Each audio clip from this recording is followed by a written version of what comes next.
Now let's give our attention to Brother Mier. He's going to be speaking to us on the theme, Do Not Become a Sleeping Zebra. You know, just before I forget and we get into this, are your guys' meetings going to change next week? Did we remind the friends this week of that? What night's your school and service meeting going to be on, Brother Snotty? Friday. On Friday. So just remember that next week. Sorry, we're going to mess up your schedule again while we're serving at Miles Square. So remember, school and service meeting for you guys next week is on Friday. And now, you might have been wondering, what's this all about, a sleeping zebra? I know, it's kind of a dumb talk title, but it builds a lot of anticipation, and that's what we were going for. And you might think that we're on a little bit of an animal theme here with the giraffe, during the week, and the bull and the burro, and now we got a sleeping zebra.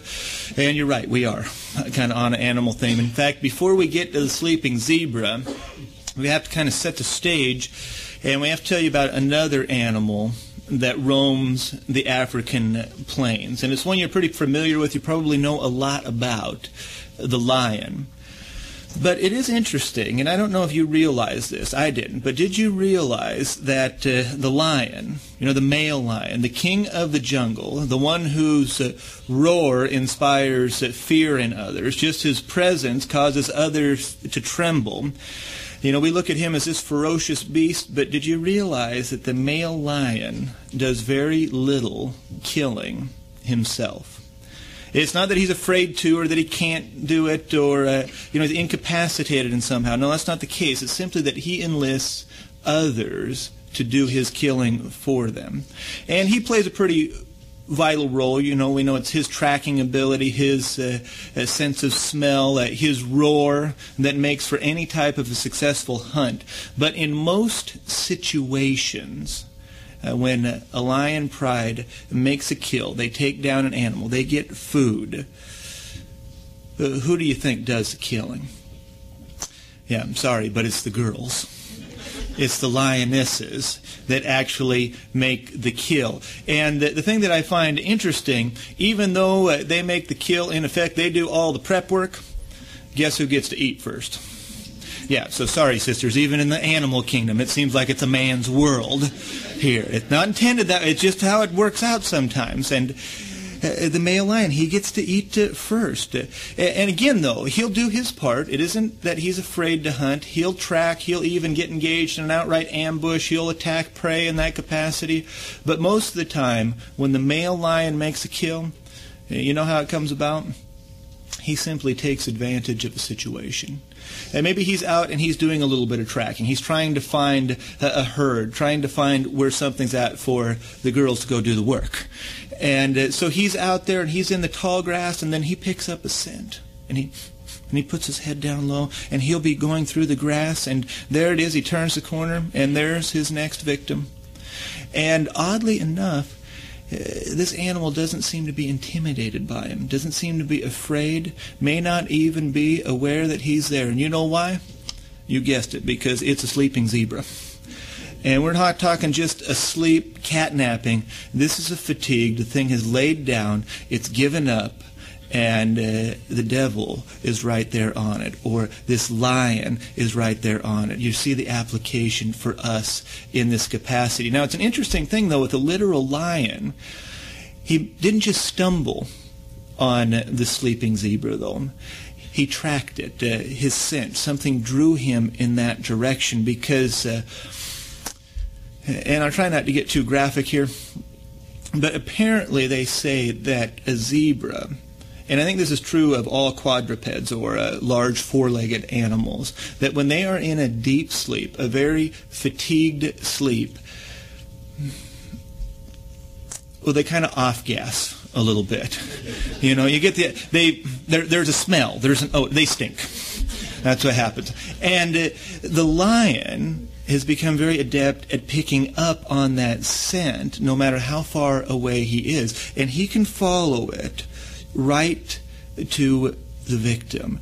Now, a number of things might fatigue a zebra, might cause it to wear out. I mean, think of it. They live in a very harsh environment there on the open plains. That's very difficult, so that just wears on them physically. And zebras, just like people, they get old. They have health issues as well. They get tired. That might have been what caused a zebra to lie down, to get fatigued, to get so wore out that they just had to get some rest, and then the lion is upon them.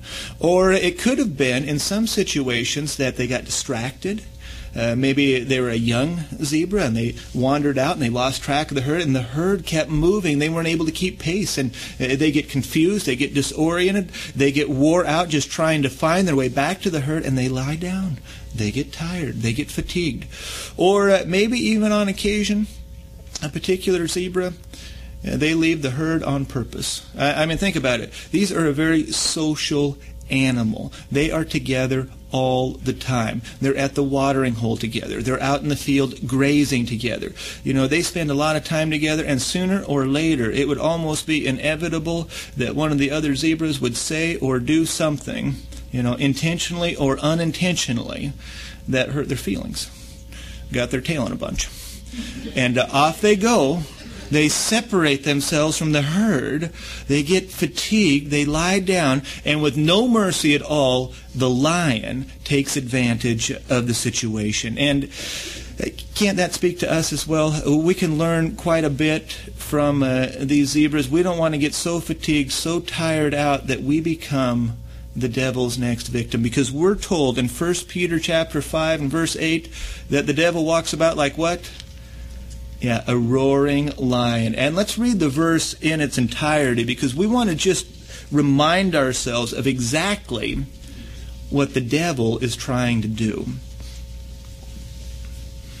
You know, think of it. We live in a harsh environment today, don't we? In fact, this is the devil's world. This is the lion's world. We live in a system that is literally designed specifically to tire us out, to fatigue us, to make us lie down, to make us give up in our service to Jehovah or in our migration to the new system.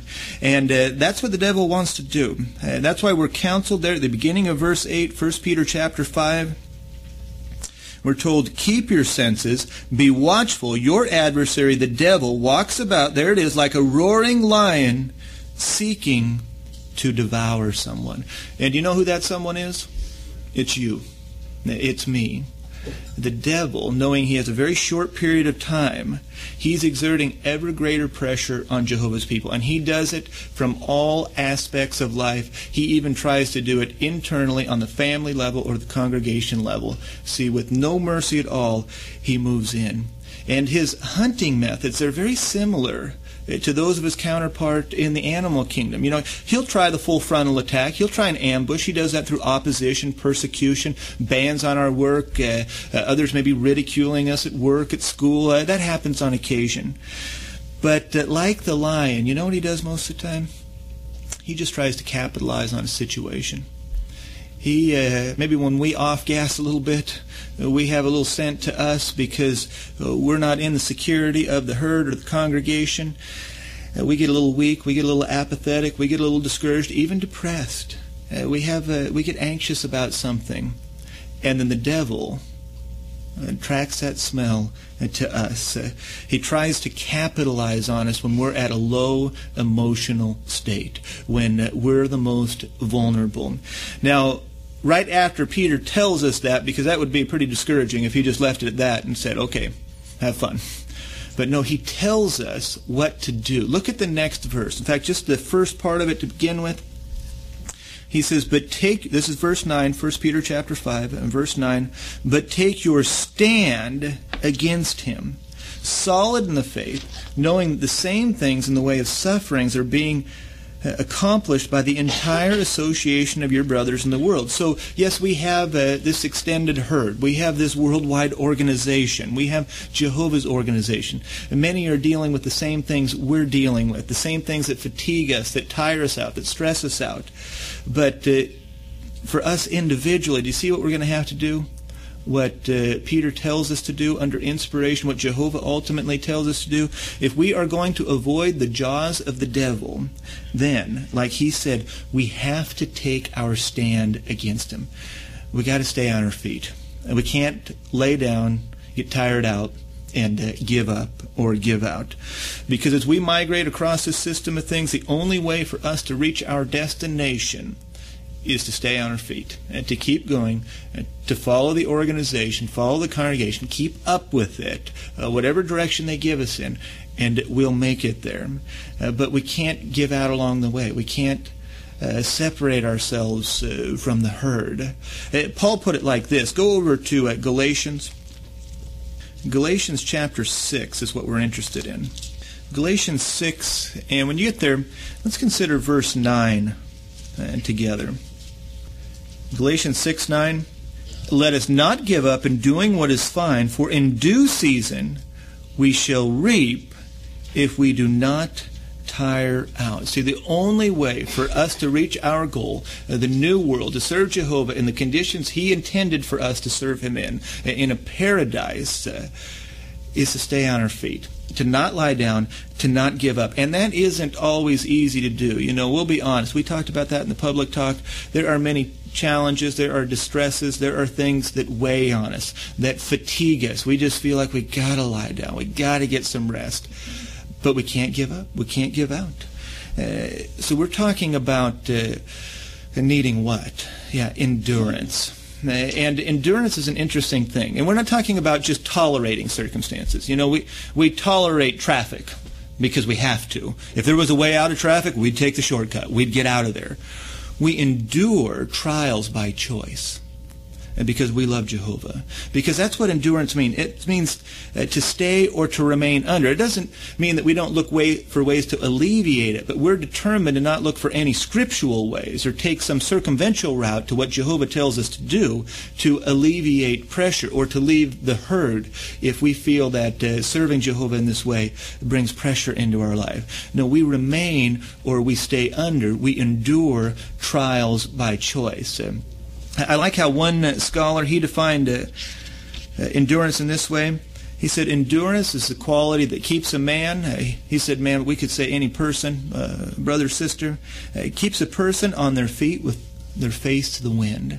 And friends, I got to tell you, we're going to experience wind in these last days. It's going to be like hurricane force on occasion.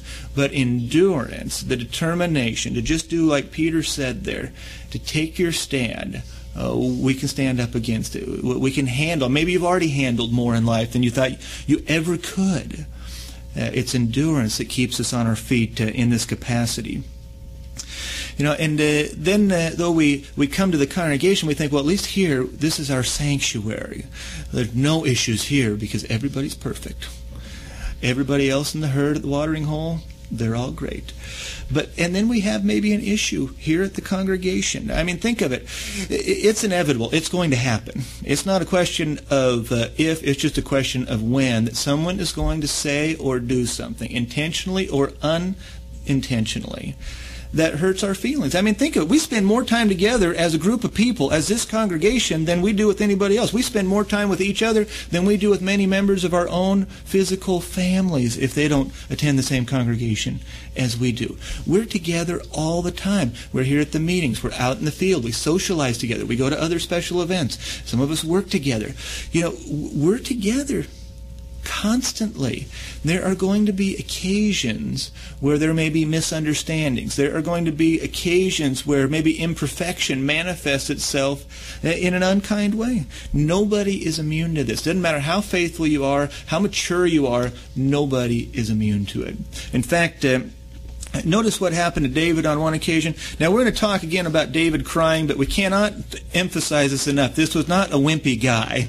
He was not effeminate. He was not a girly man. He was a manly man. It just happens that we're picking on the exact accounts where he shed some tears. So go with me in this instance to Psalm, the 6th Psalm. The 6th Psalm, and look at verse 6. And now it paints a pretty dramatic picture here, but again, remember who David was. So Psalm 6 and verse 6, and he's telling Jehovah, this is still during this difficult period in his life, and he's trying to hang on. He says, I have grown weary with my sighing. All night long I make my couch swim. With my tears I make my own divan overflow. I mean, well, this was a gushing moment. I mean, his couch was swimming. I mean, he was beside himself. He was grappling with something. What was it this time? Was it that his house was burned and his family was kidnapped? No, you know what it was? It may seem trivial if we're not experiencing it at the time, but if we've ever experienced it, we know exactly what he was going through. You know what it was? What was it that made David feel this way? Go to verse 7. He says, "From vexation my eye has become weak. It has grown old because of all those showing hostility to me." And then to add a little bit more to it, look at the superscription for the next psalm, just right above verse 7 there. The next psalm is a dirge of David that he sang to Jehovah concerning what? The words of Cush, the Benjaminite. Do you see what it was? It caused him, this manly man, it wasn't even something as extravagant, as extreme as the house being burned and the family kidnapped. It was the words or actions of others that caused David on this occasion for his couch to overflow with tears. His divan began to swim. You know, that's what it was. That's what it hit him. And it caused his tears to flow freely. Maybe it has ours on occasion as we experience difficulties with those that we want to serve Jehovah with those that we're the closest to. But still, see, even in this instance, we know that David stayed on his feet. He kept his face in the wind. He didn't allow what fellow humans did to prevent him from serving Jehovah. And we know that for a fact as we look at verse 9. He sums it up. He says, still in Psalm 6, verse 9, "Jehovah will indeed hear my request for favor. Jehovah himself will accept my own prayer." He refused to lie down. He refused to give up. He wasn't going to be the devil's next sleeping zebra, even if others treated him poorly. And we think about how that applies to us. You know, could the words of others cause us to grow weary? Could they fatigue us? Could they hurt us? Absolutely. You know, maybe someone said something unkind to us, and it wasn't just a misconception on our part. It was intentional. They did it on purpose. Or maybe we received some counsel from the brothers, an area that, we'll admit, we had to work on, but they could have been a lot more loving. They could have been kind in the delivery. They just spoke in absolutes. They didn't even let me speak. Or maybe somebody, it was something as simple. We were having a bad day and they didn't greet us and we think they don't like us anymore. They don't talk to us. What happened there? You know, we get the idea. I mean, the words of others, their action, they can cut deeply. And we're told in Proverbs chapter 12 and verse 18, it reminds us that the thoughtless words of others can stab like a sword. And you know what? Those stab wounds, they can go very, very deep. Now, in those situations, somebody stabs us. They wound us with their words or their actions. How do we respond? Typically, you know, as humans, what do? We always think, they're having a bad day. You know, we'll give them the benefit of the doubt. I'm sure I mistook that. I couldn't have understood that right. Even if they meant it's okay. We just forgive them. That's how we respond, right? No, absolutely not. We get irritated. We get mad. We harbor resentment. I mean, we've had 6,000 years to perfect imperfection. We're good at responding the wrong way. That's just how we do it. And that's especially true if we feel that we have been treated unjustly or unkindly. We just can't let it go. We keep the issue keeps resurfacing time and again, and it becomes a whole different thing. You know, with that in mind, I want to tell you a story about two families that had dinner together, two couples, and the one couple hosted the other. They invited them over for a nice meal, and they had a magnificent time. I'll tell you, the night was just, it was perfect. Neither couple could remember having a better time. They had a nice meal, nice association, played some games, conversation, and they say goodbye, and the host waits, and then they close the door, and the couple that's leaving that had been invited as guests, they're even talking about what a great time they had. And the brother puts the car in reverse, and he backs out of the driveway, and he hears the thump. And then he thought, what was that? I better look at that. So he gets out and he looks under the car, and oh no, he ran over Fluffy. It was their cat, and these people don't have kids. This is part of the family. Fluffy is in here. And so his first reaction, he tells his wife, she says, what happened? He says, I ran over Fluffy. And she says, what are you going to do? He says, I don't know, let's drive off. Let's just get out of here. And then they talk, and no, we can't do that. This means a lot to them. Is there any chance it's still alive? And he looks at, no, it's dead. It's no chance. But he knows what it means to him, so he picks up the cat and he goes up and he rings the doorbell. Now you can imagine the host, he opens the door thinking, well, they forgot a code or something. And he says, I don't know what happened, but I ran over Fluffy. And the poor brother that has hosted him, he's just beside himself. The wife comes to the door. Instantly, the tears start to flow. And the brother apologizes. He says, I'll get you another cat. And he says, well, you can't replace Fluffy. Fluffy's one of a kind. And he says, what can we do? Nothing. Just leave us alone. We'll have to deal with this. And they try to take care of the matters. And so the couple leaves feeling horrible. And they don't know what to do about it. The other couple, they feel horrible because Fluffy's dead, not coming back. And so what do you do with a dead cat? Well, the only thing you can do, they go out in the backyard, they bury the cat. And then about midnight, 1 o'clock, this brother, he can't sleep. He's lost Fluffy. This is a traumatic experience. And so he lies awake and he starts to think, and pretty soon he thought, I got to do something about this. And so he puts on his robe, he puts on his slippers, and he goes out, and guess what? He digs up Fluffy. Digs him up and then strokes Fluffy, and he starts to think, and he recounts the whole evening, and he starts to think, I wonder if that was really an accident. Because, when they came, they told us they were allergic to cats. Fluffy doesn't stink. How could they be allergic to Fluffy? Nobody is. We had to put her in the other room. I bet they don't even like animals. You know what? I bet this isn't the first time he's done it. He's probably run over other cats. Probably a serial cat killer. And he, and then finally he buries it again. He goes back to bed, and then the next meeting they're at, the brother goes up and apologizes again. He says, I'm so sorry. What can I do? Oh, haven't you done enough? And they start to sit on opposite sides of the Kingdom Hall. A few weeks go by and nobody sees them, and then pretty soon they stop coming to meetings altogether. Now, 6-7 months later, somebody stops by to just try to encourage them to see how they're doing. They haven't seen them in a long time, and they're having a nice conversation. But then do you know what they do? They take the people that have stopped by, the friends that have stopped by, and they go out in the backyard, and they dig up Fluffy. And now let me ask you, the thing has been in the ground for 6 months. It is no longer the same cat that was buried originally. It is distorted. It is decomposed. And you get the idea where we're going with this? When you bury a dead cat, leave it in the ground. If you have an issue, you have a problem, you've tried to make amends, move forward. Don't harbor resentment.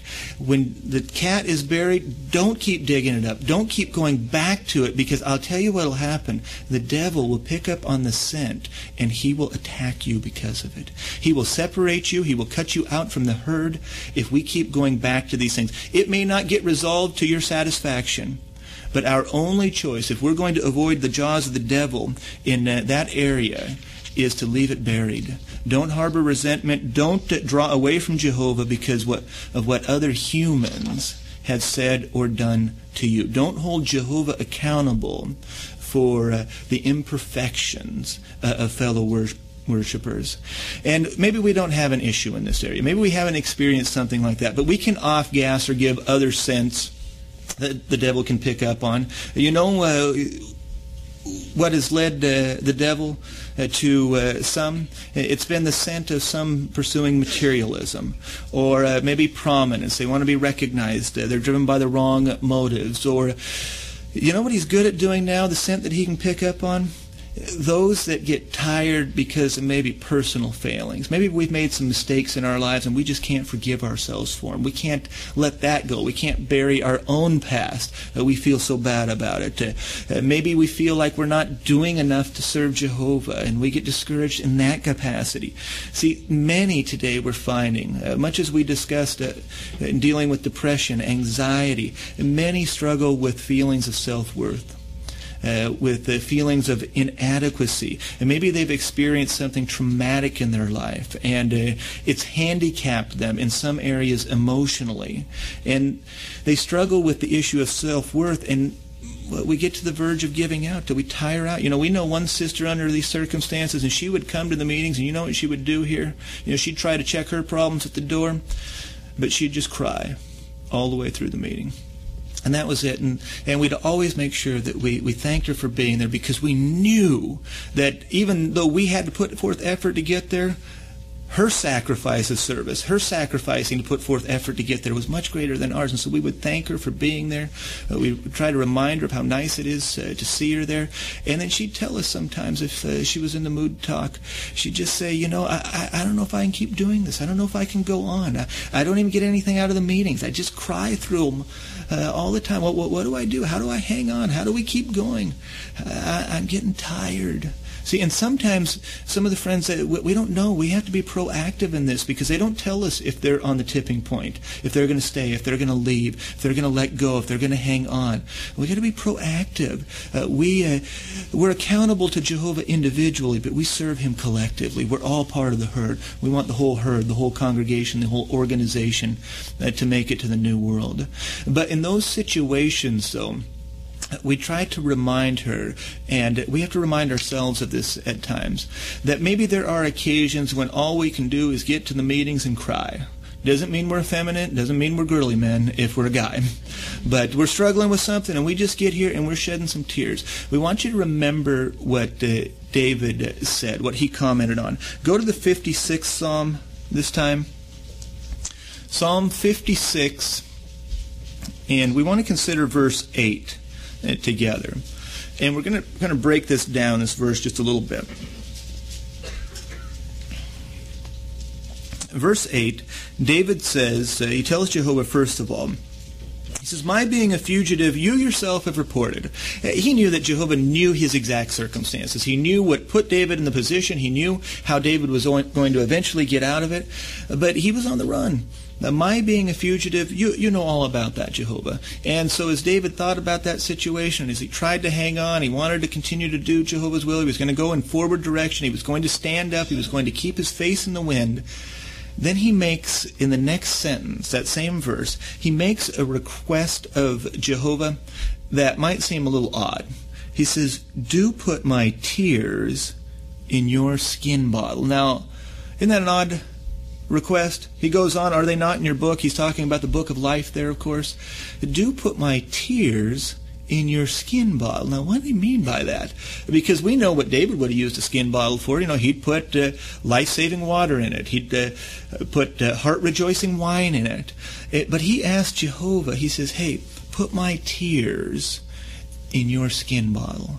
Are they not in your book? Are they not, what he's asking, are they not in your book? Are they not in the book of life? Are my tears not valuable to you, is what he's asking. See, because David knew this, and we have to understand and remember this as well, that tears shed for righteousness' sake. If we're shedding tears because we're just trying to hang on, we're trying to do what's right in Jehovah's eyes, tears shed for righteousness' sake, guess what they become? They become worship for us. Because on some levels, if we're so distressed, we're so fatigued, we're so tired, all we can do is get to the meetings and cry, that's worship. Jehovah values that. He treasures it up. He'll keep it. It means if we're shedding those tears yet, that we haven't given up. We haven't laid down. We're still standing. We still have our face in the wind. It might take all the energy and effort we can muster to do it, but we're on our feet. We're taking our stand. So friends, whatever it is, whatever circumstances are making you tired, just convince yourself that Jehovah wants you to succeed. He's going to help you stay on your feet. He's going to help us through the congregation, through the organization, through His Word to get to the new world. And for our part then, we have to do something. We have to take advantage of the provisions He's given to us. We have to attend the meetings. We have to stay close to the brothers. We have to develop some good study habits. And that routine, you know what it'll do? It will not alleviate tiredness. Sorry. It won't take it away. But you know what it will do? It'll prevent you from tiring out completely, from laying down. You're still going to get tired. You're still going to get fatigued. But you keep up with those provisions, you take care of them, Jehovah will make sure that we're able to stay on our feet. So isn't it reassuring then that Jehovah is the one behind us? See, it's Jehovah telling us day after day, day in, day out, in the middle of the night, whenever we need it, whenever we approach Him in prayer, He's the one telling us, don't give up, don't tire out, stay on your feet, keep doing what's fine. See what He's telling us? Don't become the devil's next sleeping zebra.